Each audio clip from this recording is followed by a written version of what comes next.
انتہائی واجب الاحترام، لائق تعظیم و تکریم، معزز سامعین ذی وقار، اللہ رب العالمین نے 27ویں سپارے میں جن و انس کی تخلیق کا مقصد بیان کرتے ہوئے فرمایا وَمَا خَلَقْتُ الْجِنَّ وَالْإِنسَ إِلَّا لِيَعْبُدُونَ، میں نے جن و انس کو اپنی عبادت کے لیے پیدا کیا ہے۔ پھر عبادت کی مختلف قسمیں اور صورتیں ہیں۔ بعض عبادات مالی ہیں، بعض عبادات جسمانی ہیں اور بعض عبادات زبانی ہیں۔ جسمانی عبادات میں سے ایک اہم ترین عبادت جسے نماز کہا جاتا ہے، اور پھر اس نماز کی مختلف قسموں میں سے نفل نماز کی اہمیت، قدر، اس کی فضیلت اور اس کے فوائد گزشتہ جمعہ ہم نے سنے ہیں۔ آج کی گفتگو میں ایک زبانی عبادت کا تذکرہ کرنا چاہوں گا، انتہائی اختصار کے ساتھ اس کے فضائل، اس کے فوائد، اس کی حکمت۔ وہ زبانی عبادت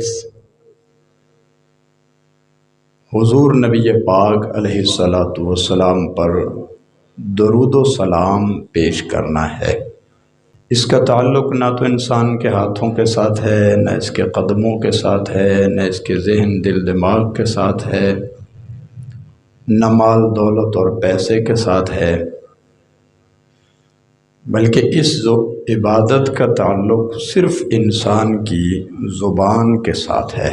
اس عبادت کو اللہ رب العالمین نے ایک الگ اور منفرد شان عطا فرمائی ہے۔ اللہ رب العالمین نے قرآن مجید فرقان حمید میں اس عبادت کی ترغیب دیتے ہوئے ایک بڑی عجیب سی تمہید باندھی ہے، اور ایسی تمہید اللہ نے کسی بھی عبادت کے آغاز میں اور اس کو حکم دیتے ہوئے نہیں باندھی۔ مشکل سے مشکل عبادات کا اللہ نے بندوں کو مکلف بنایا اور حکم دیا۔ نماز کا حکم دیا، روزے کا حکم دیا، جہاد کا حکم دیا، قربانی کا حکم دیا، زکوٰۃ کا حکم دیا، صدقات کا حکم دیا، حج اور عمرے کا حکم دیا۔ مشکل عبادات ہیں، لیکن ان ساری عبادات کے لیے اللہ نے اس انداز میں ترغیبی تمہید نہیں باندھی جس انداز میں درود پاک والی عبادت کا حکم دیتے ہوئے اللہ تعالیٰ نے تمہید باندھی ہے۔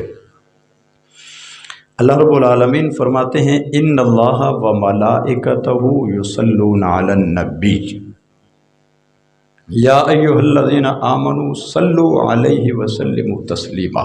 اللہ نے ان تاکید کے لیے لگایا، ان اللہ و ملائکتہ، بے شک پکی ٹھکی بات ہے کہ اللہ اور اس کے فرشتے یصلون علی النبی، نبی پاک صلی اللہ علیہ وسلم پر درود بھیجتے ہیں۔ یا ایھا الذین آمنوا صلوا علیہ وسلموا تسلیما، اے ایمان والو تم بھی حضور پہ درود و سلام بھیجا کرو۔ اب اللہ رب العالمین نے نماز کا حکم دیتے ہوئے یہ نہیں فرمایا کہ اللہ اور اس کے فرشتے نماز پڑھتے ہیں تم پڑھا کرو، جہاد کا حکم دیتے ہوئے یہ نہیں فرمایا کہ اللہ اور اس کے فرشتے جہاد کرتے ہیں تم بھی کیا کرو۔ روزے کا حکم دیتے ہوئے یوں نہیں فرمایا کہ اللہ اور اس کے فرشتے روزہ رکھتے ہیں تم بھی رکھا کرو۔ کسی عبادت کا حکم دیتے ہوئے اللہ رب العالمین نے ایسی تمہید اختیار نہیں فرمائی جو تمہید اللہ رب العالمین نے درود و سلام کی عبادت کا حکم دیتے ہوئے اختیار فرمائی۔ اللہ اکبر۔ اور اب اس عبادت میں ہم یہ بات بھی فخر سے کہہ سکتے ہیں کہ یہ ایک ایسی عبادت ہے جس میں بندوں کے ساتھ اللہ بھی شریک ہوتے ہیں۔ نماز میں اللہ شریک نہیں ہوتے، روزے میں اللہ ہمارے ساتھ شریک نہیں ہوتے، زکوٰۃ میں، صدقات میں، خیرات میں، جہاد میں، لیکن درود و سلام کی عبادت ایسی ہے، یہ عمل ایسا ہے، یہ کام ایسا ہے کہ جس میں خود اللہ رب العالمین بھی شریک ہوتے ہیں اور اللہ کے تمام ملائکہ اور فرشتے بھی شامل ہوتے ہیں۔ ایسی عظیم ترین عبادت ہے۔ اللہ اکبر۔ اللہ کے محبوب پیغمبر صلی اللہ علیہ وسلم نے خود فرمایا اس عبادت کی عظمت اور فضیلت کو بیان کرتے ہوئے، من صلی علیہ واحدۃ صلی اللہ علیہ عشر مرہ، جو بندہ ایک مرتبہ میرے اوپر درود شریف پڑھتا ہے اللہ رب العالمین اس پہ 10 رحمتیں نازل فرماتے ہیں۔ حضرت عبد الرحمن ابن عوف رضی اللہ تعالیٰ عنہ فرماتے ہیں کہ حضور پر نور صلی اللہ علیہ وسلم نے ایک مرتبہ مجھے ساتھ لیا اور مدینے کی آبادی سے باہر لے گئے۔ جب ہم آبادی سے باہر نکل گئے تو حضور نبی پاک علیہ السلام سجدے میں گر گئے۔ اتنا لمبا سجدہ کیا حضور نبی پاک صلی اللہ علیہ وسلم نے، اتنا لمبا کہ حضرت عبد الرحمن ابن عوف رضی اللہ تعالیٰ عنہ فرماتے ہیں میں یہ سوچنے پہ مجبور ہو گیا کہ کہیں حضور پر نور صلی اللہ علیہ وسلم کی روح کہیں پرواز تو نہیں کر گئی۔ اس پریشانی کے عالم میں تھا اور یہ سوچ رہا تھا کہ میں حضور نبی پاک علیہ السلام کو ہاتھ لگا کر کے دیکھوں کہ حضور نبی پاک علیہ السلام کے جسم اطہر کے اندر روح ہے بھی صحیح کہ نہیں۔ اتنا لمبا سجدہ کیا، بس میں اسی سوچ بچار میں تھا کہ حضور نبی پاک صلی اللہ علیہ وسلم نے سر سجدے سے اٹھایا۔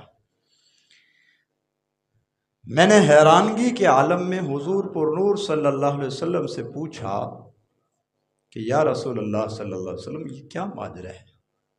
آج تک میں نے آپ کو اتنا طویل سجدہ کرتے ہوئے، اتنا لمبا سجدہ کرتے ہوئے نہیں دیکھا۔ آج میں آپ کو خلاف معمول اتنا لمبا سجدہ کرتے ہوئے دیکھ رہا ہوں، خیر؟ تو حضور نبی پاک علیہ السلام نے فرمایا کہ اللہ رب العالمین نے ابھی جبرائیل کو میرے پاس بھیجا تھا یہ پیغام دے کر کے کہ اے محمد صلی اللہ علیہ وسلم، جو شخص آپ پہ درود بھیجے گا میں اس پہ رحمت بھیجوں گا، جو بندہ آپ پہ سلام بھیجے گا میں اللہ اس پہ سلامتی نازل کروں گا۔ میں نے اس بات کے شکرانے کے طور پر اللہ رب العالمین کی بارگاہ میں اتنا لمبا سجدہ کیا۔ حضور نبی پاک علیہ السلام نے فرمایا کہ اس سے بڑا بخیل انسان کوئی نہیں کہ جس کے سامنے میرا نام نامی اسم گرامی محمد صلی اللہ علیہ وسلم آئے اور وہ مجھ پر درود نہ بھیجے، اس سے بڑا بخیل اور کنجوس انسان اس دھرتی کائنات پہ اور کوئی نہیں۔ علماء کرام نے لکھا ہے کہ پوری زندگی میں ایک مرتبہ حضور نبی پاک علیہ السلام پر درود و سلام پڑھنا یہ فرض ہے، اور ایک مجلس میں حضور نبی پاک علیہ السلام پر درود و سلام بھیجنا یہ واجب ہے۔ فرض اور واجب میں عمل کے اعتبار سے فرق کوئی نہیں، عقیدے کے اعتبار سے فرق ہے کہ فرض کا منکر کافر ہو جاتا ہے، واجب کا منکر کافر نہیں ہوتا، البتہ فاسق اور گناہ گار ضرور ہو جاتا ہے، لیکن عمل کے اعتبار سے دونوں برابر کی چیزیں۔ اور ہر بار جب بھی نبی پاک علیہ السلام کا نام نامی اس میں گرامی آئے تو آپ پر درود و سلام بھیجنا یہ مستحب ہے، ہر بار درود بھیجنا مستحب ہے، ہر محفل میں درود بھیجنا یہ واجب ہے، زندگی میں ایک مرتبہ بھیجنا یہ فرض عین ہے۔ ایسے ہی جیسے نماز فرض عین ہے، جیسے روزہ فرض عین ہے، ایسے ہی صلاۃ و سلام بھی زندگی میں ایک مرتبہ حضور پر بھیجنا یہ فرض عین ہے۔ اللہ اکبر۔ حضور نبی پاک علیہ السلام نے درود و سلام کی فضیلت بیان کرتے ہوئے فرمایا کہ ان اول الناس بی یوم القیامت اکثرہم علی صلاۃ، کل قیامت کے دن میرے سب سے زیادہ قریب وہ شخص ہوگا جس نے کثرت کے ساتھ میرے اوپر درود و سلام بھیجا، جو کثرت کے ساتھ میرے اوپر درود و سلام بھیجتا ہوگا کل قیامت کے دن اس کو اللہ میرا قرب نصیب فرمائیں گے۔ اور آج وہ شخص جس کے دل میں ایک رائی کے دانے کے برابر بھی ایمان ہے، اگر اس سے پوچھا جائے بھئی کیا آپ حضور پر نور صلی اللہ علیہ وسلم کا قرب چاہتے ہیں یا نہیں چاہتے جنت میں، تو وہ فوراً اچھل کے کہے گا ہاں ہاں میں حضور کا قرب چاہتا ہوں، حضور کے نزدیکی چاہتا ہوں، حضور کے نزدیک اپنا گھر لینا چاہتا ہوں۔ اس کو فارمولہ بتا دیا جائے بڑا آسان ہے، کوئی لاکھوں کروڑوں اور اربوں خربوں روپے کا خرچہ نہیں ہے اس پہ، اور کمال کی بات یہ ہے کہ امیر غریب دونوں کے لیے برابر ہے۔ امیر بھی حضور کا قرب حاصل کر سکتا ہے۔ آج دنیا داری ہے نا، کوئی اچھی سوسائٹی ہے، اچھا کوئی ٹاؤن ہے، اب خواہش تو ہر کسی کی ہوتی ہے کہ میرا مکان بھی یہاں ہو، بڑا پرسکون ماحول ہے، صاف ستھرا ماحول ہے، کوئی گندگی نہیں، کوئی غلاظت نہیں، کوئی شور نہیں، کوئی شرابہ نہیں، کچھ بھی نہیں۔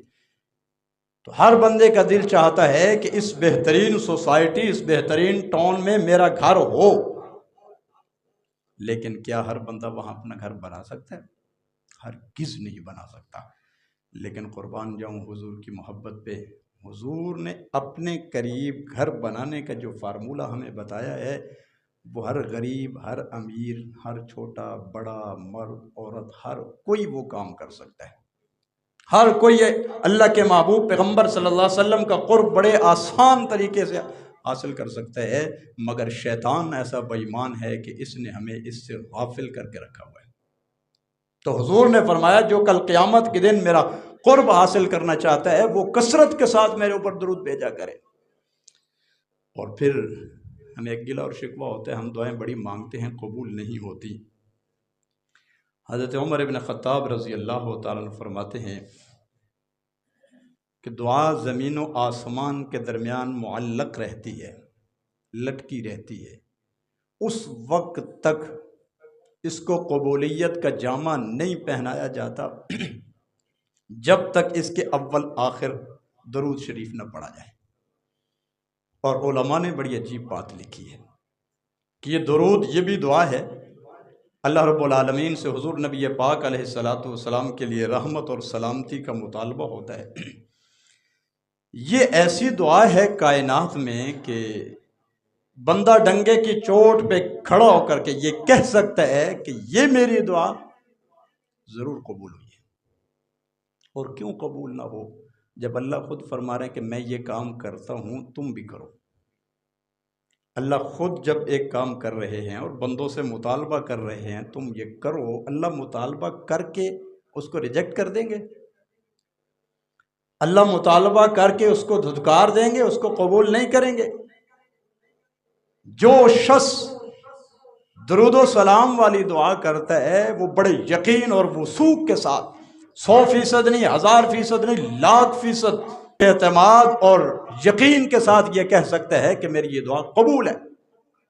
اب علماء نے اسے ایک نقطہ نکالا ہے کہ دعا کے آداب میں سے یہ بھی ایک ادب ہے کہ پہلے آپ اللہ کی حمد و ثنا بیان کریں، اس کے بعد حضور پر نور صلی اللہ علیہ وسلم پر صلاۃ و سلام بھیجیں، پھر اپنا مطالبہ، اپنا مدعا اللہ کے حضور پیش کریں، پھر جب آپ دعا ختم کرنے لگیں تو پھر جو ہے حضور نبی پاک علیہ الصلاۃ والسلام پر درود بھیجیں، تمہاری یہ دعا ضرور بالضرور قبول ہوگی۔ اور استدلال کیسے کیا؟ فرمایا اللہ کی شان رحیمی کے خلاف ہے کہ اللہ ایک ہی دعا کا پہلا حصہ جو درود کی شکل میں وہ بھی قبول کر لے، اور دعا کا آخری حصہ جو درود کی صورت میں وہ بھی اللہ قبول کر لے، اور درمیان والی کو رد کر دے۔ یہ اللہ کی شان رحیمی کے خلاف ہے۔ اللہ جب پہلے حصے کو، دعا کے پہلے حصے کو قبول کرتے ہیں، آخری حصے کو قبول کرتے ہیں، تو اس کی برکت سے بیچ میں، درمیان میں جو میں نے اللہ سے جو کچھ اپنے لیے مانگا، اس آغاز اور اختتام، ابتدا اور انتہا کی برکت سے اللہ درمیان والے حصے کو بھی قبولیت کا شرف عطا فرما دیتے ہیں۔ اللہ، یہ ایسی عظیم عبادت ہے۔ اللہ اکبر۔ حضرت ابی بن کعب رضی اللہ تعالی عبادت بہت زیادہ کرتے تھے، دعائیں بھی بڑی کثرت کے ساتھ مانگا کرتے تھے۔ خیال آیا کہ کیوں نہ میں اس میں سے کچھ وقت حضور نبی پاک علیہ الصلاۃ والسلام پہ درود بھیجنے کے لیے مختص کر لوں، لیکن ذہن میں آیا کہ بجائے خود متعین کرنے کے حضور نبی پاک علیہ الصلاۃ والسلام کے پاس چلتا ہوں، آپ صلی اللہ علیہ وسلم سے پوچھ لیتا ہوں۔ حضور نبی پاک علیہ السلام کے پاس پہنچے اور سوال کیا کہ یا رسول اللہ صلی اللہ علیہ وسلم، میں یوں کچھ وقت آپ پر صلاۃ و سلام بھیجنے کے لیے متعین کرنا چاہتا ہوں، کتنا وقت متعین کروں؟ اللہ کے محبوب پیغمبر صلی اللہ علیہ وسلم نے فرمایا، جتنا زیادہ کرے گا اتنا تجھے فائدہ ہے، جتنا زیادہ صلاۃ و سلام بھیجنے کے لیے میرے اوپر تو وقت متعین کرے گا اتنا زیادہ تجھے فائدہ ہے۔ حضرت ابی بن کعب رضی اللہ عنہ فرماتے ہیں کہ میں نے حضور پاک علیہ السلام سے فرمایا، یا رسول اللہ صلی اللہ علیہ وسلم، میں نے یہ فیصلہ کر لیا اپنے دل میں کہ جتنا وقت میں دعائیں مانگنے کے لیے دیتا ہوں نا، اب میں اپنے لیے وہ دعائیں نہیں مانگا کروں گا، وہ سارا وقت آپ پہ درود بھیجنے میں لگا دوں گا۔ جتنی دیر میں اپنے لیے اللہ سے دعائیں مانگتا ہوں، اور بڑی کثرت کے ساتھ دعائیں مانگا کرتے تھے، اب اتنا وقت میں آپ پہ صلاۃ و سلام بھیجا کروں گا۔ حضور نبی پاک علیہ الصلاۃ والسلام نے دو بشارتیں عطا فرمائی حضرت ابی بن کعب رضی اللہ تعالیٰ عنہ کو۔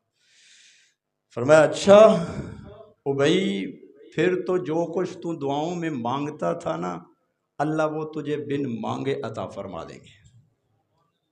پہلے تو گھنٹوں اللہ سے مانگتا تھا، پھر بھی پتہ نہیں ملتا یا نہ ملتا، لیکن اب تو وہی وقت میرے اوپر صلاۃ و سلام بھیجنے کے لیے خاص کر رہا ہے، میں تجھے بشارت دے رہا ہوں، تو مانگے گا نہیں، اللہ بن مانگے تجھے عطا فرما دیں گے۔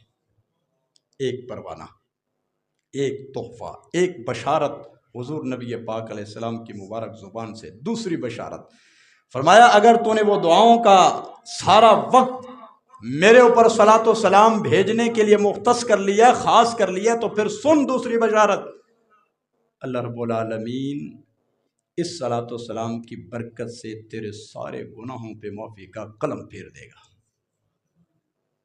بن مانگے تیری ساری حاجتیں، ضرورتیں پوری ہوں گی، تیری پریشانیاں، تیرے دکھ، تیری تکلیفیں ختم ہو جائیں گی، اور بن مانگے بغیر سوال کی اللہ تیرے سارے گناہ معاف فرما دے گا۔ اتنا یہ عظیم عبادت ہے۔ اب سوال ذہن میں آتا ہے کہ یہ عبادت، اس کا حکم اللہ نے ہمیں کیوں دیا؟ وجہ کیا ہے؟ حضور نبی پاک علیہ الصلاۃ والسلام پر ہم صلاۃ و سلام کیوں بھیجیں؟ اس کی حکمت کیا ہے؟ اصل میں تو اس سوال کا پہلا جواب تو یہی ہے، بس اللہ نے کہہ دیا ہے، بس ٹھیک ہے، ماننا ہے۔ مومن کو تو اس کے علاوہ اور کوئی چارہ ہے نہیں۔ الذین یؤمنون بالغیب، جو بن دیکھے ایمان لاتے ہیں، بس اللہ نے بتا دیا، حضور نے پہنچا دیا، بس ایمان لے آئے۔ ایک مومن کی یہ شان ہے، لیکن پھر بھی کفر کی طرف سے اعتراض ہو جاتا ہے یا بتقاضا بشریت یہ بات ذہن میں آ جاتی ہے کہ ایسا ہمیں کیوں حکم دیا گیا کہ ہم کثرت کے ساتھ حضور پر نور صلی اللہ علیہ وسلم پر صلاۃ والسلام بھیجیں۔ اس کا جواب یہ ہے کہ انسان پر سب سے زیادہ احسانات جس ذات کے ہیں وہ ذات باری تعالیٰ ہے۔ وَإِن تَعُدُّوا نِعْمَةَ اللَّهِ لَا تُحْصُوهَا، اللہ فرماتے ہیں اگر تم لوگ کمپیوٹر لے کر، کیلکولیٹر لے کر، موبائل لے کر بیٹھ جاؤ اور میری نعمتوں کو گننا اور شمار کرنا شروع کرو، وَإِن تَعُدُّوا نِعْمَةَ اللَّهِ لَا تُحْصُوهَا، تم کبھی بھی میری نعمتوں کا احاطہ نہیں کر سکتے، تم کبھی بھی میری نعمتوں کو گن نہیں سکتے۔ اللہ نے قرآن میں فرمایا کہ میں کل کائنات میں نے یہ انسان کے لیے بنائی ہے۔ اللہ نے زمین بنائی انسان کے لیے، آسمان بنایا انسان کے لیے، سورج بنایا، ستارے بنائے، چاند بنایا، اللہ رب العالمین نے پہاڑ بنائے، سمندر بنائے، دریا بنائے، ندیاں نالے بہائے، نہروں کو چلایا، سبزوں کو اگایا۔ کل کائنات کو اللہ رب العالمین نے انسان کا خادم اور غلام اور نوکر بنایا۔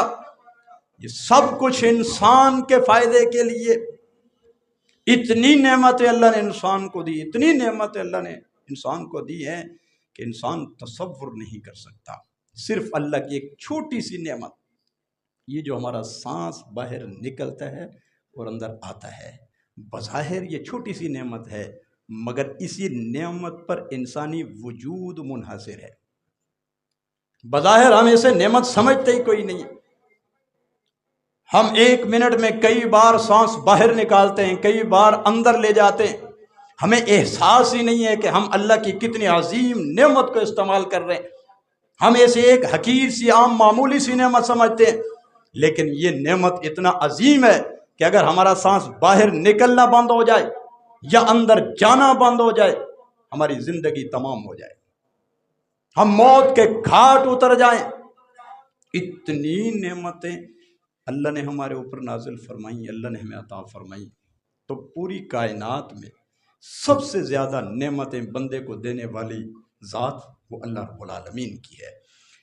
اللہ کے بعد پوری کائنات میں، پوری انسانیت پر بالعموم اور امت مسلمہ پر، مؤمنین پر بالخصوص، اللہ کے بعد جس شخصیت کے انعامات اور احسانات ہیں اسے آمینہ کا لال، محبوب رب ذوالجلال، عبداللہ کا لخت جگر، ساری کائنات کا نور نظر، امام الانبیاء، سرتاج الانبیاء، محمد مصطفیٰ احمد مجتبیٰ صلی اللہ علیہ وسلم کہا جاتا ہے۔ حضور نبی پاک علیہ السلام سے بڑھ کر امت مسلمہ پر، مومنین پر، بلکہ پوری انسانیت پر اور کسی کے احسانات اور انعامات نہیں ہیں۔ پہلے نمبر پہ احسانات اور انعامات اللہ کے، دوسرے نمبر پہ حضور نبی پاک علیہ السلام کے احسانات اور انعامات امت پر ہیں۔ اللہ نے جو احسانات ہمارے اوپر کیے، ان احسانات کے شکرانے کی صورت تو یہ ہے، اللہ نے کہا نماز پڑھو، ہم نماز پڑھتے ہیں، شکرانہ ادا ہوتا ہے۔ اللہ نے فرمایا قرآن کی تلاوت کرو، ہم قرآن پڑھتے ہیں، اللہ کی نعمتوں کا شکر ادا ہوتا ہے، اللہ کے احسانات کا شکر ادا ہوتا ہے۔ اللہ نے روزے کا حکم دیا، زکوٰۃ کا حکم دیا، حج کا حکم دیا، جہاد کا حکم دیا، ذکر اذکار کا حکم دیا۔ یہ ساری عبادات اللہ نے ہمیں دیں، ہم یہ عبادات ادا کرتے ہیں۔ جیسے گزشتہ جمعہ میں نے عرض کیا کہ حضور نبی پاک علیہ السلام نے فرمایا انسان کے ہر جوڑ پر ہر روز ایک شکرانہ لازم ہے۔ صحابہ نے کہا یا رسول اللہ ہم وہ کیسے ادا کریں روزانہ، 360 جوڑ ہیں، اتنے پیسے ہم کہاں سے لائیں روزانہ صدقہ کریں؟ تو اللہ کے محبوب پیغمبر صلی اللہ علیہ وسلم نے فرمایا تم چاشت کی 2 رکعت نماز نفل پڑھ لو، تمہارے جسم کے ہر جوڑ کا صدقہ اور شکرانہ ادا ہو جائے گا۔ اللہ کی نعمتوں کا شکر تو ہم یوں ادا کرتے ہیں، اللہ کے انعامات اور احسانات کا شکر ہم یوں ادا کرتے ہیں، لیکن اپنے محبوب پیغمبر صلی اللہ علیہ وسلم کے جو انعامات اور احسانات ہمارے اوپر ہیں ان کا شکر ہم نے کیسے ادا کرنا ہے، وہ صورت اللہ نے ہمیں صلاۃ والسلام کی شکل میں دے دی ہے۔ کہ ہم صلاۃ و سلام کی صورت میں حضور نبی پاک علیہ الصلاۃ والسلام کے احسانات، آپ کے انعامات کا ہم شکرانہ ادا کریں۔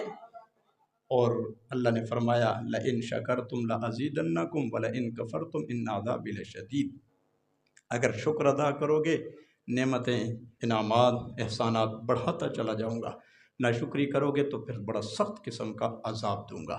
بہرحال فضائل بھی میں نے آپ کے سامنے رکھ دیے، اس کی حکمت کیا ہے، اس کی تفصیل میں نہیں گیا، صرف ایک بات یہ عرض کی ہے کہ اللہ کے بعد سب سے بڑی محسن ذات ہمارے لیے اگر ہے تو وہ حضور نبی پاک علیہ الصلاۃ والسلام کی ذات ہے۔ اگلی بات کہ اس کا فائدہ ہمیں کیا ہوتا ہے، درود و سلام پڑھنے کا ہمیں فائدہ کیا ہوگا؟ فضائل بیان کر دیے، حکمت بیان کر دی، فوائد کیا ہے، فائدہ کیا ہوگا ہمیں؟ اللہ اکبر۔ سب سے پہلا فائدہ تو یہ ہوگا کہ ہمیں حضور نبی پاک علیہ الصلاۃ والسلام کا دیدار ہو جائے گا۔ محسن اعظم کا ہمیں دیدار ہو جائے گا۔ آج کوئی بندہ ہدیے اور تحفے کے طور پر 1000 روپیہ میری طرف بھیج دے، مرشد کو پکڑا دے، بھئی قاری صاحب کو یہ 1000 روپیہ دے دینا، اب میں بے چین ہو جاتا ہوں کہ یار یہ کون ہے، میرے ساتھ اتنی محبت کرنے والا، پیار کرنے والا، 1000 روپے کا اس نے ہدیہ اور تحفہ میری طرف بھیج دیا۔ میں بڑا مشتاق رہتا ہوں، مرشد سے کہتا ہوں یار جتنا جلدی ہو سکے مجھے اس کی زیارت کروا دے، جتنا جلدی ہو سکے مجھے اس کے ساتھ ملاقات کروا دے۔ صرف 1000 روپیہ ہدیہ بھیجا، انعام اور احسان کیا میرے اوپر، میں اس کے دیدار کے لیے، اس کے چہرے کو دیکھنے کے لیے بےتاب اور مشتاق ہو گیا۔ میرے بھائی، جس نے اللہ کا سارا دین، جس نے اللہ کا سارا قرآن، اللہ کے تمام احکامات، جس عظیم ہستی، جس عظیم شخصیت نے اللہ سے لے کر ہمیں دے دیے، کیا ہم اس کے دیدار کے مشتاق نہیں ہیں؟ کثرت کے ساتھ درود پڑھنے کی وجہ سے حضور کا دیدار نصیب ہو جاتا ہے۔ علامہ جلال الدین سیوطی رحمہ اللہ تعالی بہت بڑی عظیم شخصیت گزرے، ہر فن پہ انہوں نے کتاب لکھی، ہر فن پہ بڑے اللہ والے، بڑا علم اللہ نے ان کو دیا۔ تفسیر پہ جو انہوں نے ایک کتاب لکھی 80 جلدوں پر مشتمل ہے، اور 40 سال کی عمر میں انہوں نے بڑی بڑی کتابیں ہر فن پہ لکھ دی۔ علامہ جلال الدین سیوطی رحمۃ اللہ علیہ کو بیداری کے عالم میں 35 مرتبہ حضور نبی پاک علیہ السلام کی زیارت ہوئی۔ اسے کشف کہتے ہیں۔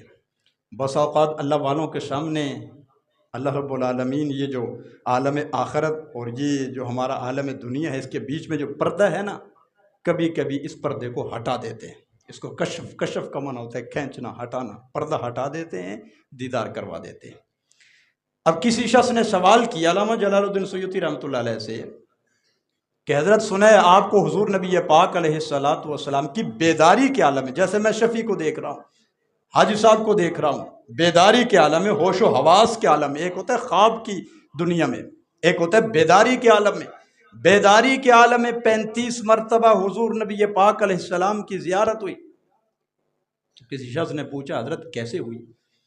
تو حضرت فرمانے لگے یار میرا اور تو کوئی اتنا بڑا عمل نہیں ہے، لیکن میں کثرت کے ساتھ حضور نبی پاک علیہ السلام پر درود بھیجتا ہوں، شاید اس وجہ سے اللہ رب العالمین نے 35 مرتبہ میری بیداری کے عالم میں مجھے حضور کی زیارت کروا دی، حضور کا دیدار کروا دی۔ اللہ اکبر۔ امام عبد الرحمن السخاوی بہت بڑے بزرگ گزرے ہیں، انہوں نے ایک کتاب لکھی ہے القول البدیع، حضور نبی پاک علیہ الصلاۃ والسلام پر درود پڑھنے کے بارے میں کے متعلق یہ کتاب ہے۔ اس میں انہوں نے بڑے عجیب عجیب واقعات لکھے ہیں حضور نبی پاک صلی اللہ علیہ وسلم کے اوپر درود کی برکات کے، اور اسی میں انہوں نے امام زین العابدین رحمۃ اللہ تعالی علیہ قول لکھا ہے، وہ کہتے ہیں اہل حق، اہل سنت والجماعت کی علامت اور نشانی یہ ہے کہ وہ کثرت کے ساتھ حضور نبی پاک علیہ الصلاۃ والسلام پر درود و سلام بھیجتے ہوں گے۔ تو اس سے معلوم یہ ہوا کہ اہل بیت کی نظر میں وہ بندہ اہل حق ہے ہی نہیں، وہ بندہ اہل سنت ہے ہی نہیں جو حضور پر نور صلی اللہ علیہ وسلم پر صلاۃ و سلام نہیں بھیجتا، درود نہیں بھیجتا۔ بلکہ ایک اور مجھے حدیث یاد آ گئی، حضور نبی پاک علیہ الصلاۃ والسلام نے فرمایا من صلی صلاۃ ولم یصلی فیہا علی ولا علی اہل بیتی لم یقبل منہ، جس شخص نے نماز پڑھی اور اس نماز میں اس نے مجھ پر اور میری آل اولاد پر درود نہیں بھیجا، اللہ کی بارگاہ میں اس کی یہ نماز ہی قبول نہیں ہوئی۔ اللہ اکبر۔ اچھا، اسی کتاب میں قول بدی جو امام عبد الرحمن السخاوی کی کتاب ہے، اس میں انہوں نے بڑے عجیب عجیب واقعات لکھے ہیں درود شریف کی برکات کے۔ اسی کتاب القول البدی میں امام عبد الرحمن السخاوی رحمہ اللہ تعالی نے ایک اور واقعہ لکھا ہے۔ ایک بزرگ تھے سعید بن نکری رحمہ اللہ تعالی نے، بڑی کثرت کے ساتھ حضور پر درود پڑھتے تھے، ہر وقت درود، ہر وقت درود، ہر وقت درود۔ اللہ اکبر۔ ایک دفعہ خواب میں انہوں نے دیکھا کہ حضور پر نور صلی اللہ علیہ وسلم تشریف لائے اور سعید بن نکری سے کہا اپنے لب آگے کریں، جن لبوں سے تم میرے اوپر صلاۃ و سلام بھیجتے ہو، جن لبوں سے تم میرے اوپر درود بھیجتے ہو، وہ لب آگے کرو، میں ان لبوں کا بوسہ لینا چاہتا ہوں۔ حضور نبی پاک علیہ السلام نے حضرت سعید بن نکری کے لبوں کا اور ان کے رخسار کا بوسہ لیا۔ حضرت سعید بن نکری فرماتے ہیں خواب میں نے دیکھا میرا پورا گھر، میرا پورا کمرہ نور سے منور ہو گیا، نور سے بھر گیا۔ اگر بات صرف یہیں تک ہوتی تو کوئی کہہ دیتا کہ شاید یہ اب اس کی اپنی وجدانی باتیں ہیں، خیالاتی باتیں ہیں، بس عشق میں محبت میں آ کر کے اس نے بات کر دی ہے۔ کہتے ہیں نہیں، اس کے بعد سے جب بھی سعید بن نکری گفتگو کرتے، بات کرتے، تو ان کی زبان سے، ان کے منہ سے مشک و عنبر کی خوشبو لپکتی۔ کیوں؟ اس لیے کہ حضور پر نور صلی اللہ علیہ وسلم نے ان کے لبوں کے بوسے لیے تھے، ان کے لبوں کو چوما تھا۔ تو حضور نبی پاک علیہ الصلاۃ والسلام پر کثرت کے ساتھ درود شریف پڑھنے کی برکت سے یوں اللہ رب العالمین کبھی کبھی اس ظاہری دنیا میں ہمیں مشاہدہ کروا دیتے ہیں، ہمیں دکھا دیتے ہیں، ہمیں بتا دیتے ہیں کہ حضور نبی پاک علیہ الصلاۃ والسلام پر درود و سلام بھیجنے کی برکات کیا ہے، انوارات کیا ہیں، تجلیات کیا ہیں۔ اور یہ ایسی عبادت ہے کہ اس کی قبولیت میں شک کوئی نہیں، بالیقین یہ قبول ہے۔ نماز کی ہم عبادت ادا کرتے ہیں، کوئی یقین تو بڑی دور کی بات ہے، گمان بھی نہیں ہے کہ ہماری نماز قبول ہوگی۔ ہم روزہ رکھتے ہیں، ہم زکوٰۃ دیتے ہیں، ہم حج کرتے ہیں، ہم جہاد کرتے ہیں، دکھلاوا، ریاکاری، دو نمبری، یہ چیزیں شامل ہو جاتی ہیں۔ ہم یقین سے یہ تو کہہ سکتے ہیں کہ ہماری یہ عبادت مردود ہوگی، مگر یہ نہیں کہہ سکتے کہ ہماری یہ عبادت قبول ہوگی، اس لیے کہ ہماری حالت یہ، ہماری کیفیت یہ۔ ہم نماز پڑھ رہے ہوتے ہیں، ذہن، خیالات، تصورات ہمارے دکان میں ہیں، کاروبار میں ہیں، تجارت میں ہیں، کارخانے میں ہیں، فیکٹری میں۔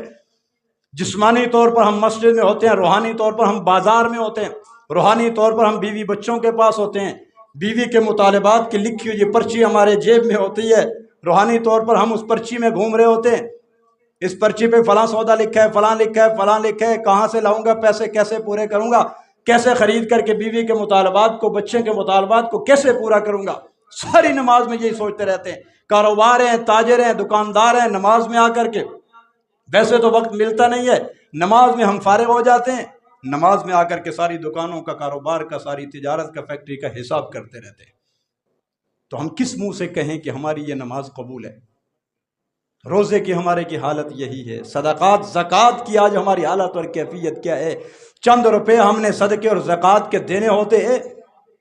ایک انسان، ایک مسلمان کی وہ عزت جس کے بارے میں حضور نبی پاک علیہ السلام نے کعبۃ اللہ کو خطاب کر کے کہا تھا، کعبہ تیری بھی بڑی عزت ہے، شان ہے، مرتبہ مقام ہے، تیری بڑی فضیلت ہے، لیکن اللہ نے جو عزت، عظمت، شان، مرتبہ اور مقام انسان کو دیا وہ تجھ سے بھی زیادہ ہے۔ اس عزت کو ہم قدموں کے نیچے روندنے کے لیے، مسلنے کے لیے اس ایک غریب، یتیم، فقیر، مسکین کو سامنے کھڑا کرتے، 1000 کا نوٹ اس کے ہاتھ میں پکڑاتے ہیں، سیلفی لیتے ہیں، فوٹو لیتے ہیں، تصویر لیتے ہیں، ساری دنیا کو بتاتے ہیں کہ یہ بھیکاری ہے، یہ مانگنے والا ہے، یہ مسکین ہے، یہ غریب ہے، یہ یتیم ہے، یہ اپنے اخراجات خود پورے نہیں کر سکتا، یہ لوگوں کا محتاج ہے، یہ مانگنے والا ہے، میں اس کو دینے والا ہوں۔ اللہ کی قسم، یہ آسمانوں پہ پہنچنا تو دور کی بات، یہاں جہاں ہم ایک ہاتھ سے دوسرے ہاتھ میں پکڑا رہے ہوتے ہیں نا، یہ ہمارا عمل ہمارے اس ہاتھ سے آدھا انچ بھی اوپر نہیں اٹھتا، تو ہم کس منہ سے کہیں کہ ہماری یہ عبادت قبول ہے؟ لیکن آپ علیہ الصلاۃ والسلام پر صلاۃ والسلام، آپ علیہ السلام پر درود، یہ ایسی عظیم ترین عبادت ہے کہ 100% نہیں، 1,00,000%، کروڑ فیصد یقین کے ساتھ ہم کہہ سکتے ہیں کہ اللہ رب العالمین نے ہماری اس عبادت کو قبول فرما لیا ہے۔ اور اس عبادت کے لیے طہارت، پاکیزگی، وضو، غسل، معاملات، یہ وہ کوئی شرط نہیں ہے، جس وقت مرضی چلتے پھرتے اٹھتے بیٹھتے آپ حضور نبی پاک علیہ الصلاۃ والسلام پہ درود بھیجتے رہیں۔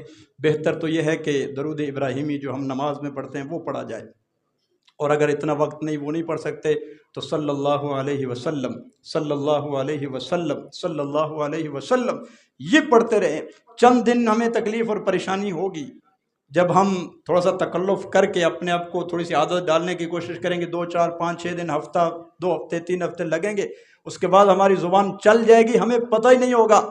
وہ کہتے ہیں نا، دل بیار ید بکار، دل یار کے ساتھ ملا ہونا چاہیے اور ہاتھ کام میں لگے ہونے چاہیے، تو یہی ہماری کیفیت ہو جائے گی۔ ہاتھ ہمارے کام کر رہے ہوں گے، دل ہمارا اللہ کے ساتھ ہوگا، روح ہماری حضور نبی پاک علیہ السلام کی روح سے ملاقات کر رہی ہوگی، زبان ہماری پہ صلی اللہ علیہ وسلم، صلی اللہ علیہ وسلم، صلی اللہ علیہ وسلم خود بخود جاری ہو جائے گا۔ کیا خیال ہے، ہم یہ چاہتے ہیں نہیں چاہتے کہ کل قیامت کے دن حضور کا قرب ہمیں نصیب ہو؟